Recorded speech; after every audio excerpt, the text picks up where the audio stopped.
Et on accueille, pour tout savoir sur la chirurgie esthétique, un médecin, le docteur Bertrand Matteoli, confidence d'un chirurgien esthétique chez Plon.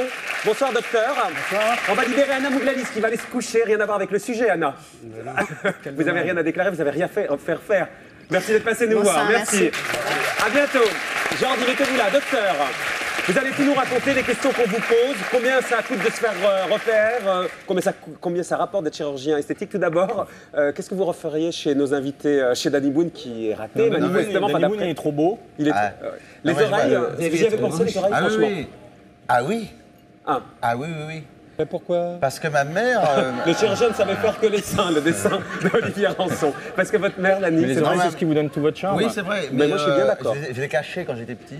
Avec mes cheveux, je les mettais. Il y avait deux...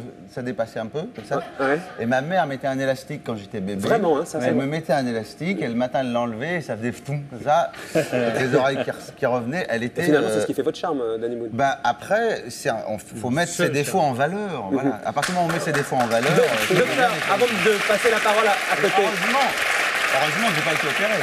Ça a failli. Hein. Ça a failli. Moi, c'était pareil pour les lèvres. Mes parents n'avaient pas d'argent. C'est vrai. En fait. On voit les oreilles décollées, ça peut être une intervention prise en charge par la sécurité sociale. C'est vrai. Alors justement, quelles sont chez les hommes les opérations les plus fréquentes qu'on vous demande, docteur, et chez les femmes aujourd'hui en 2006? Alors chez les hommes, je dirais en premier la liposuction. La liposuction. De l'abdomen et des poignées d'amour. Ouais. Ensuite, je pense les poches sous les yeux. Ouais. Le nez. Ouais. Et le lifting. Ça, c'est dans cet ordre-là. Chez les femmes, aujourd'hui?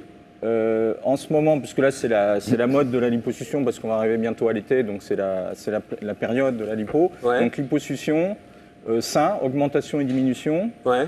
Le nez et lifting.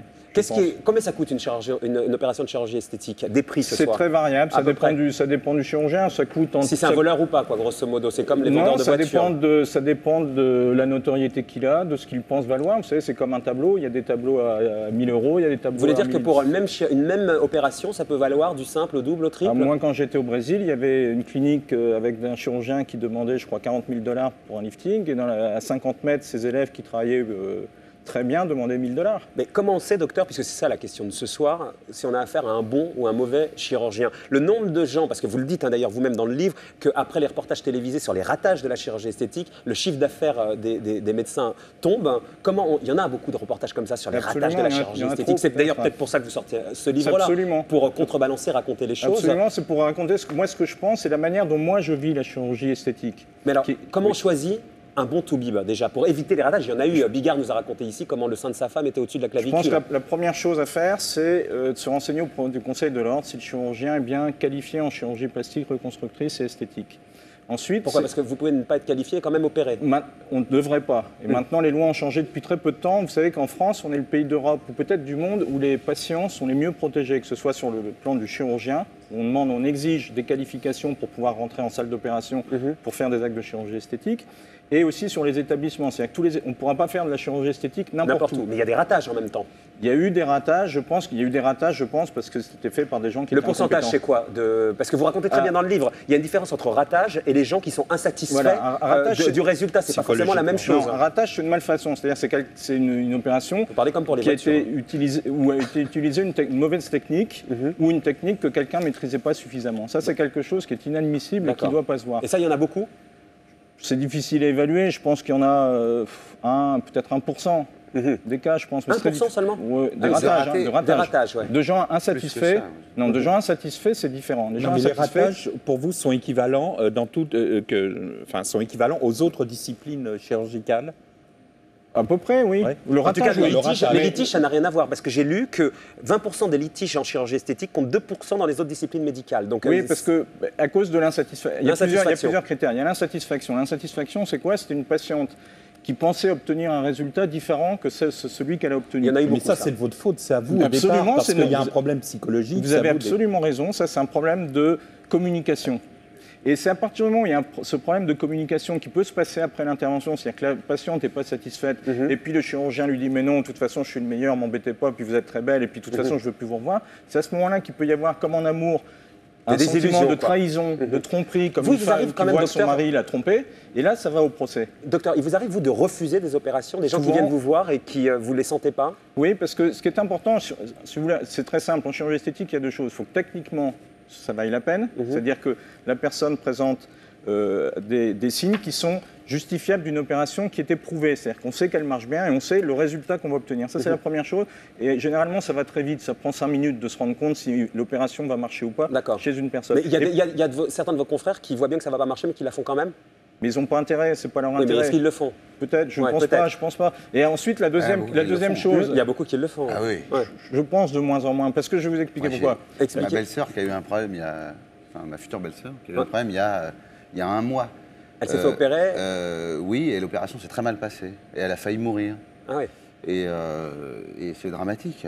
Enfin, un médecin qui n'aurait pas dû opérer, quoi. Par le remplaçant d'un chirurgien qui n'était pas là. On sent bien que vous voulez redorer le blason, mais c'est quand même... Le chirurgien lui a dit, c'est une clinique privée, le chirurgien lui a dit, il n'y a pas de problème. Et en plus, c'était à la fois esthétique et c'est surtout pour pouvoir avoir un enfant. Elle avait une cicatrice suite à une péritonite qui avait des adhérences. Donc ils enlèvent les adhérences, à la fois ils améliorent la cicatrice, sauf que le chirurgien lui a percé l'intestin. Elle a fait un truc... Alors des histoires comme ça, elle était à 2 heures de mourir. C'est difficile. Elle était à 2 heures de mourir. À 2 heures de mourir. Une péritonite, oui, c'est... Non, sur l'opération. Ils l'ont libérée. Ils l'ont envoyée chez elle. Ils l'ont envoyée chez elle. Alors là-dessus, docteur, vous voyez bien, il y en a quand même plein des histoires comme ça. Si vous voulez, qu'il y a 2 choses. Alors, on avait dit tout à l'heure, le côté technique, et puis ensuite, il y a le côté psychologique. C'est-à-dire qu'il faut que les gens soient capables d'assumer une intervention chirurgicale.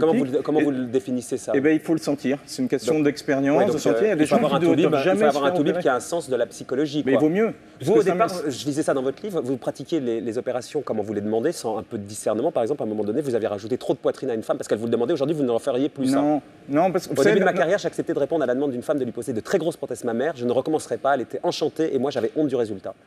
Mais oui, parce que nous, notre intérêt, c'est quoi? C'est d'opérer des gens en employant une technique qui marche bien, des gens qui sont contents, qui ne vont pas créer de soucis et qui vont dire du bien de nous. C'est ça le but. Donc opérer quelqu'un, si on sait que le résultat sera mauvais, c'est rentable à court terme parce qu'on va gagner de l'argent. Mais si c'est pour avoir quelqu'un dans sa salle d'attente... Combien ça gagne quand vous dites gagner de l'argent, puisqu'on voit bien que c'est ça le cœur du... Combien vous gagnez par mois? Enfin, si je peux vous le demander, mais ou la moyenne des chirurgiens esthétiques, on va dire.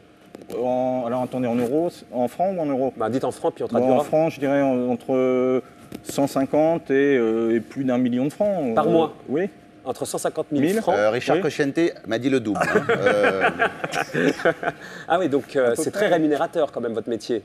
C'est rémunérateur comme un métier qui a demandé 15 ans d'études et qui demande certaines connaissances particulières. Certainement, mais est-ce qu'aujourd'hui il y a de plus en plus de vos jeunes confrères qui s'orientent vers la chirurgie esthétique, pas par vocation, mais parce que ça rapporte beaucoup d'argent? Oui, la réponse est oui, docteur. Il y en a eu. Si c'était le cas il y a quelques années, ça l'est un peu moins. Parce que le problème, c'est qu'on est nombreux. Et donc, il y a un certain engorgement de la chirurgie esthétique. Donc, les nouveaux internes s'orientent plus vers la dermatologie ou l'ophtalmologie. Parce que ça gagne aussi pas mal.